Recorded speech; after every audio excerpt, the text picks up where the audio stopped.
కానీ ఈ మాత్రం రిస్క్ తీసుకోకుండా ఒక రకమైన రిస్క్ తీసుకొని డూప్ అక్కర్లేదు నేను చేసేస్తా అన్న హీరోలు అంటే ఎవరు మాస్టర్? రిస్క్ తీసుకోవడానికి వాళ్ళు తీసుకోకూడదు, నేనే చెప్తున్నా. అది తీసుకోలేదు అని చెప్పి వాళ్ళు తప్పుగా నేను అనట్లేదు. హీరో అనేది వాళ్ళు మొత్తం చిరంజీవి గారు అప్పుల్లో బంగి చేశారు అని చెప్పేసి ఇప్పుడు చేశారు. చిరంజీవి గారు కానీ బాలకృష్ణ గారు కానీ వాళ్ళు రిస్కులు చేసి వచ్చారు. అప్పుడు ఎంత టెక్నాలజీ ఎంత టెక్నికల్ లేవు కనుక వాళ్ళంతా కష్టపడి వచ్చారు. చిరంజీవి గారు అందుకే వాళ్ళు ఆ స్టంట్ మ్యాన్ కష్టం ఏదో తెలుసు కనుక వాళ్ళు ఎప్పుడు కూడా ఆలోచన చేస్తారు. బాలకృష్ణ గారు కానీ చిరంజీవి గారు కానీ వాళ్ళ కష్టాలన్నీ తెలుసు వాళ్ళకి. వాళ్ళు కష్టపడి వచ్చారు వాళ్ళు స్టంట్స్ అన్ని. ఇప్పుడు రాలేదా చేయలేదా అనేది కాదు.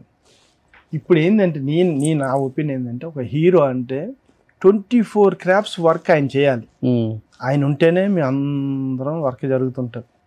మేము చేసే వర్క్ అంతా ఆయన చేయాలి. ఎలా చెప్పానా, చాలామంది ఏమనుకుంటారంటే హీరో ఏముంది క్యారవన్లో నుంచి ఉంటారు, కష్టం అంతా మనదే, మేమే కదా చేస్తాం. మేము కష్టపడతాం, ప్రతి ఒక్కరు కష్టపడతాం. మాకంటే ఎక్కువ కష్టం అని నేను అంటున్నా. హీరోది ఎక్కువ కష్టం నేను నిజంగా చెప్తున్నాను. ఎందుకంటే ఒక హీరో స్టంట్కి వస్తాడు, స్టంట్ చేయాలి, ఫైట్ చేయాలి కదా. ఈ ఫైట్ అయిపోద్ది, మళ్ళీ డ్యాన్స్ చేయాలి. ప్రతి టెక్నీషియన్ ఏం చేస్తారు, డ్యాన్సర్ డ్యాన్స్ చేసి వెళ్ళిపోతాడు, ఫైటర్ ఫైట్ చేసి వెళ్ళిపోతాడు, వేరే వాళ్ళు ఏదైనా చేసి వెళ్ళిపోతారు. కానీ ఆ హీరో మొత్తం అన్నీ చెయ్యాలి. అందుకే హీరో అన్నారు ఆయన కదా. కానీ అది గుర్తించాలి. టక్కనే హీరో ఏం చేస్తాడు, ఆయన క్యారవన్లోనే ఉంటారు అని కూడా కొంతమంది తెలియక అంటారు. ఒక డైలాగ్ అనేది, ఎందుకంటే నేను అంతగానం చెప్పగలను. చిరంజీవి గారితో ఒక డైలాగ్ ఇచ్చారు నాకు. నేను కార్ జంపులు చేయగలుగుతా కానీ డైలాగ్ అంటే నేను బెబ్బెబ్బే అంటాను నేను. ఆయన ఎదురుగా ఒక డైలాగ్ చెప్పమన్నారు, నాకు ఇచ్చారు చిరంజీవి గారు డైలాగ్. బద్రీ చెప్తారు బద్రీ అంటే సరే నేను డైలాగ్ చెప్తున్నాను, ఇంకా వేరే వాడు ఎవడో తప్పు చెప్పాడు అని ఆయన్ని గసిరారు. టైమింగ్ తెలియదా నీకు అని అనగానే నేను మొత్తం డైలాగ్ మర్చిపోయాను, అసలు ఏం డైలాగ్ చెప్పాను నేను అని. ఇప్పుడు ఇంత పెద్ద పెద్ద డైలాగులు చెప్తుంటారు మహానుభావులు. ఎలాగా ఇదంతా సినిమా అంతా డైలాగులు చెప్పాలి, ఆ టైమింగ్స్, అది 10 మందితో కూడే నవ్వమంటే నవ్వాలి, ఆ నవ్వులోనే ఏడుపు, యాక్టింగ్, నటన ఇవన్నీ చేయాలి. ఎంత పని హీరోది ఉందంటే అంత పని ఉన్నది. కానీ ఎప్పుడు కూడా ప్రతి ఒక్కరు చాలా మంది ఆయన ఈ క్యారవన్లో ఉంటారు, నీడలో ఉంటాడు, వీళ్ళకే కష్టం. ప్రతి ఒక్కరికి కష్టం ఉంటుంది, మాకు కష్టం ఉంటుంది, డాన్సర్స్ కష్టం ఉంటుంది, లైట్ మెన్ కష్టం ఉంటుంది, ప్రొడక్షన్ కష్టం ఉంటుంది. ప్రతి ఒక్కరు కష్టపడతాం కాదంటలేదు. మా అందరికంటే కష్టం హీరోదని నేను అంటున్నాను సభ ముఖ్యంగా. ఓకే, కానీ ఎంతమంది హీరోస్ ఫైట్ చేసినా ఎవరి మేనరిజం వాళ్ళది అనుకోండి. చిరంజీవి గారు ఒక స్టైల్లో చేస్తారు, బాలకృష్ణ గారు ఒక స్టైల్, ఎన్టీఆర్ జూనియర్ ఎన్టీఆర్ ఒక స్టైల్, కానీ బాలయ్య బాబు స్టైలే డిఫరెంట్. ఆయన ఫైట్ చేస్తుంటే కూడా అంటే తొడగొట్టి ట్రైన్ లాపటం కూడా ఆయన యాక్సెప్ట్ చేస్తారు ఆడియన్స్. బాలయ్య బాబు చేస్తేనే చూడగలం కొన్ని, వేరే హీరో చేస్తే చూడలేం. డైలాగ్ అయినా కావచ్చు, ఫైట్ అయినా కావచ్చు. బాలయ్య బాబు గారు ఆయన ఎలా ఉంటుంది బాలయ్య బాబుతో ఒక ఎక్స్పీరియన్స్? ఆయన నేను దగ్గర మొన్న లెక్కేస్తే 25-30 సినిమాలు బాలయ్య బాబుతో చేశా. మొండోడు నా అబ్బా, ఒక హీరో నేను హీరోను, నేను అది చేయను, ఎవడ చెయ్యండి, డూబ్ చేయండి ఆయన అన్నాడు. ఆయన డూబ్ ఏంది నేనే చేస్తా. ఇంకోటి ఏంటంటే ఆయనతో పని చేసేటప్పుడు నేనంటే నన్ను పాపం ఎప్పుడు మంచిగానే బద్రీ అని పిలుస్తాడు. పాపం ప్యాకప్ అయిపోతే ఏంటి బద్రీ ఏడి చెప్పి వెళ్తారు. మహానుభావుడు, అంత మంచి వ్యక్తి. కానీ ఎందుకో నాకు తెలియలేని భయం ఆయనతో.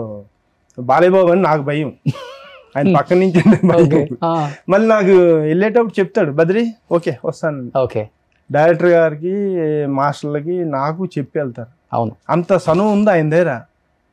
ఎందుకో తెలియలేని భయం ఆయన దగ్గర నాకు. కానీ పని విషయంలో మట్టుగా ఆయన. జూనియర్ ఎన్టీఆర్ ఎలా ఉంటాయి fights? Dialogue single take artist. Okay, fight లో కూడా అంతే కదా. ఆయనతో కూడా తక్కువ సినిమాలు చేశాను నేను. అరవింద సమితి చాలా తక్కువ సినిమాలు, కానీ ఆయనకి చెప్పవసరం లేదు. ఇలా చూస్తాడు, రెడీ టేక్ అంటాడు, చేస్తాడు, వెళ్ళిపోతాడు అంతే. సో ఒక్కొక్క హీరోది ఒక్కొక్క స్టైల్. సో వాళ్ళ రేంజ్లలో కష్టపడతారు ఫైట్స్ కోసం. నిజంగా ఒక హీరో బాగా, ఇప్పుడు మహేష్ బాబు గారు ఉన్నారు, ఆయన సరే నీకెవరు ఇక్కడ చేస్తున్నాం, ఇది మన కాశ్మీర్లో చేస్తున్నాం, 2 అంతస్తుల బిల్డింగ్ పాతది, మా డూబ్ అంతా చేసి చూపించాడు, చేస్తున్నారు. నేను చేస్తానని చెప్పి ఆయన 2 అంతస్తుల బిల్డింగ్ నుంచి ఆయనే దూకి ఆయనే చేశారు. ఓ నమ్ముతారా మహేష్ బాబు చేస్తాడంటే? అంటే నమ్ముతారా అంటే ఆయనకు ఉండే కలరు ఆయన ఎందుకు చేస్తారు అనుకుంటాం, కానీ నేనే 2 ఫ్లోర్స్ నుంచి ఆయనే 2 ఫ్లోర్ నుంచి రోప్ లో ఎంత రూప్ అయినా కూడా ఇక్కడ నుంచి అక్కడ దూకాలంటే కింద ఎంత లోతు ఉంటది. అవును, కింద బెడ్లు లేవు, ఏం లేవు. ఆయనే డేర్గా దూకి గుద్దుకొని లోపుకి వెళ్ళారు.